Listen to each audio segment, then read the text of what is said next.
All right, first grades, we have been reading a book called Max's Big Speech. And so yesterday you started reading it on guided readers, and either you read it or you listened to it being read to you.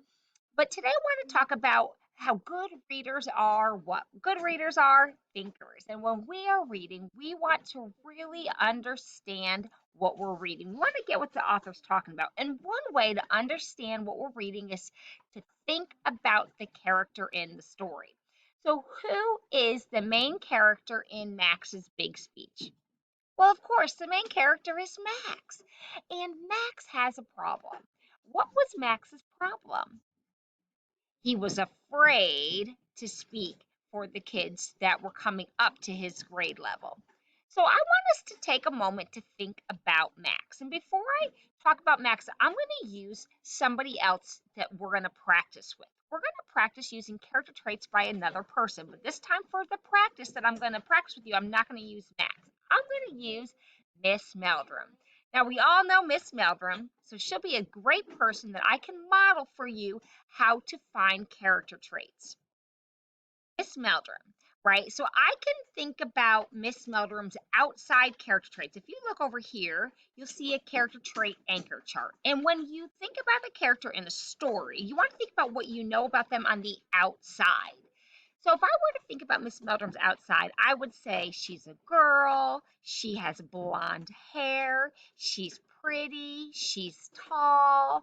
So that's some characteristics of Miss Meldrum's outside, things that we can see about her. But then there's character traits about Miss Meldrum or our characters in our book that are inside character traits. And those are things that we don't see, but we can know about them by their thoughts, their words, and their actions. And I can think about Miss Meldrum. Miss Meldrum, she is a good friend. That's a character trait. Well, how do I know she's a good friend? I didn't just make that up about her. She's a good friend because she encourages me if I'm sad, if I'm having a bad day. She encourages me. So that makes her a good friend.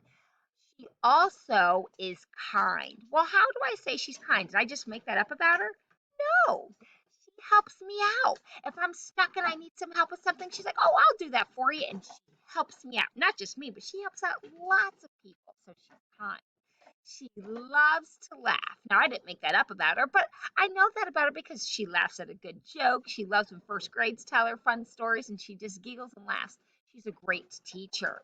Those are character traits I can tell from the inside of her because I can see by the way she acts, by the way she feels, by the things she does. That tells me her character traits. So, there's an example of finding character traits. Now, I used a real person.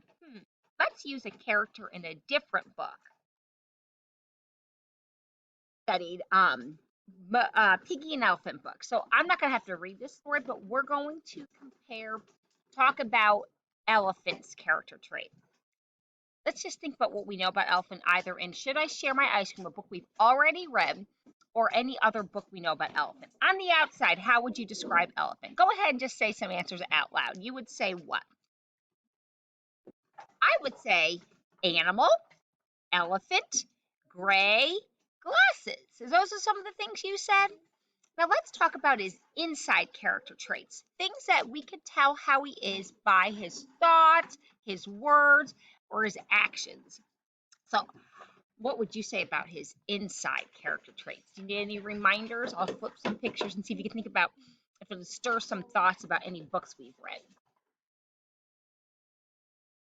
Any thoughts? I would say for sure he's a good friend. He's really thinking about Piggy while he really wants to eat that ice cream. So I would say good friend. I would think he is sensitive, right? He cries pretty easily. At one time in the book, when he thought Piggy had a new best friend, he really cried, right? And Piggy didn't have a new best friend. He thought he did. And he got sad when he dropped his ice cream. So maybe he's a little sensitive. Would you think that's a good inside character trait? We could tell by the way he acts that he might be a little sensitive. What else would you think about Elephant? He likes ice cream, right? We know that because in the story he talks about all the ice cream he likes. So there's an example for you. I use Mrs. Meldrum as an example how we can use her outside an inside. I use elephant as an example. So now it's your turn. I want you to read or listen to Max's Big Speech, but I really want you to start practicing reading some of this word, work on your fluency. Tomorrow you're going to record yourself. I left a paper for you on Google Slide. I want you to think about Max while you're reading it. What are some of his character traits on the outside? And then what would you say about Max on the inside? Why do we do this when we read? Good readers want to understand the characters because it helps us understand the story better. All right, enjoy reading Max's Big Speech, and I'll see you tomorrow.